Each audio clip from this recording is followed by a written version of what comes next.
فرمایا قبر کو مٹی کا ڈھیر نہ سمجھو،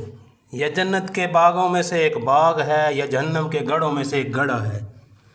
جب کوئی نیک شخص قبر میں رکھا جاتا ہے تو کہتی ہے کہ تیرا آنا مبارک، اچھا کیا تو میرے اندر آیا،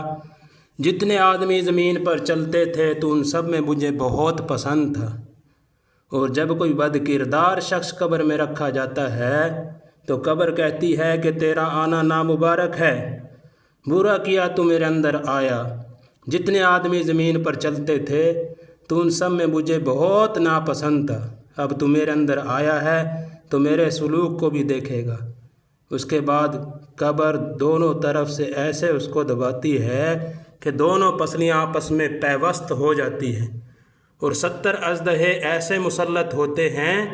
کہ اگر ایک بھی زمین پر پھکار مار دے تو قیامت تک گھاس باقی نہ رہے، اور قیامت تک اسی طرح اس کو ڈستے رہیں گے۔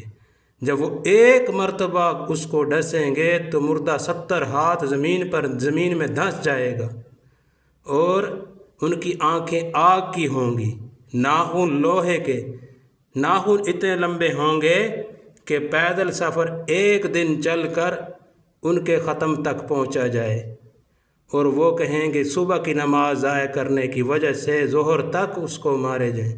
ظہر کی نماز ضائع کرنے کی وجہ سے عصر تک، عصر کی نماز ضائع کرنے کی وجہ سے مغرب تک اس کو ڈستے رہیں گے، اور مغرب کی نماز ضائع کرنے کی وجہ سے عشاء تک ڈستے رہیں گے، اور قیامت تک اسی طرح اس کے ساتھ حال ہوتا رہے گا۔ اللہ معاف کرے، اللہ پاک ہمیں قبر کے عذاب سے محفوظ رکھے۔ ویڈیو آپ لوگوں کو اچھی لگی ہو تو چینل کو سبسکرائب کریں، لائک کریں، شیئر کریں تاکہ دوسرے لوگوں کا بھی فائدہ ہو جائے۔ جزاکم اللہ خیرا۔